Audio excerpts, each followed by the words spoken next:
And I want to bring up my good friend, Lyndsey. Make some noise, y'all. How you feeling? How you feeling? I'm feeling good. You guys, we've been planning this party for 6 months. What do you think? Turn the microphone up just a little bit. Turn the mic up just a little bit, yeah. Yo, this is a beautiful, beautiful opportunity. You know, first off, I'm happy to be here. How you feeling? I have goosebumps. Yo, It's I mean, amazing. I feel you, know. I can't wait to go ahead and get, a nice, stomach bump after eating some of that good food. That's what the vibe is, So, but first off, we're celebrating. It's Earth Day weekend. Everybody make some noise for Earth Day. That's right.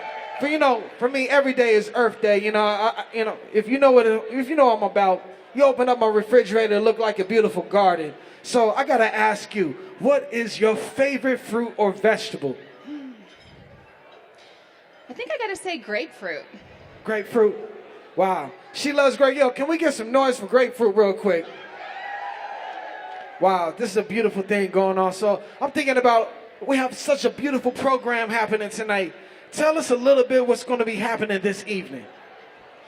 Okay, so you guys listen up real quick. I know there's a lot of action going on out there, but I want to share what's going on up here and something really special that we have planned.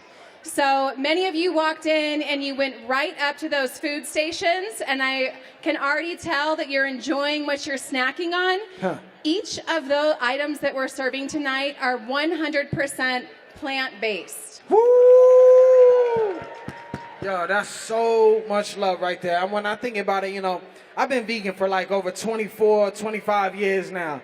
And when I think about my inspiration when it comes down to like eating plant-based, it always starts in the produce section, starts in the farmer's market for me, and definitely in the garden. When I think about what's going on, like, it's going to be such a beautiful time for you all. If this is your first vegan or plant-based meal ever, please make some noise real quick. Okay, see, look, that's a start. That's what it's all about right there.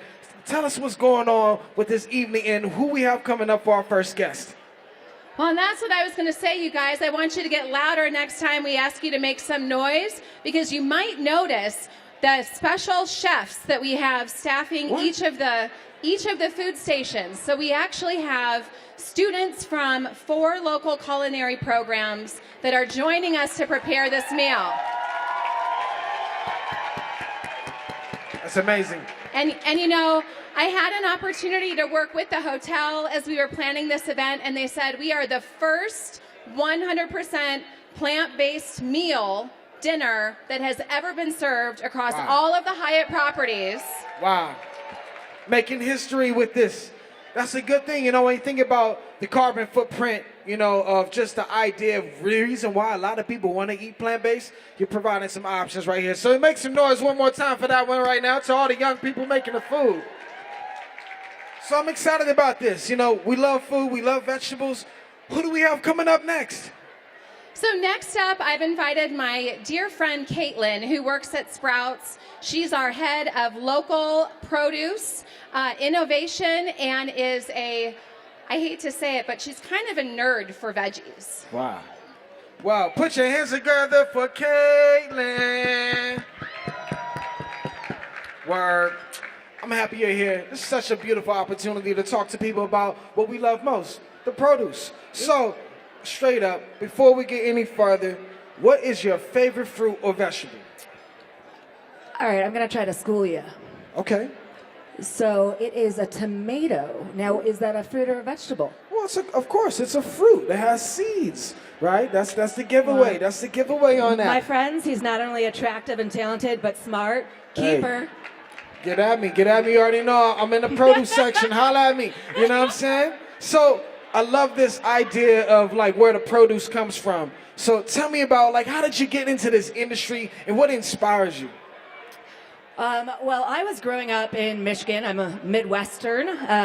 Not much local produce back in the late 80s. I don't want to age myself. Late 80s, early 90s. And I was really, really inspired by science. I remember a project that maybe you guys can relate to, but it was talking about photosynthesis and growing grass. And so I took a sponge. Mine was blue because that's my favorite color, and sprinkled it with seeds, and then put it through a window to get the wind light on, and saw every single day it continued to grow and grow. And not only through that was it hands-on and interactive, it was explaining words that I could barely pronounce, like photosynthesis and what that really was. And it was just inspiring. And then somehow I went into biology. I was pre-med and slipped on a banana peel and got into produce. Wow. Yeah. And 17 years later, it is in my blood, as I am sure it is in everyone else's here. It's what I strive on. It's a unique category that's ever changing and never plannable. And I love the chaos. Go ahead. Make some noise for that one. What a beautiful story, the background of that.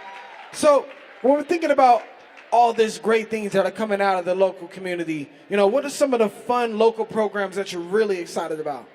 Yeah, so Sprouts, I don't know if you all know this, but we have close to 200 local growers across the nation that provide us over 250 local seasonal items.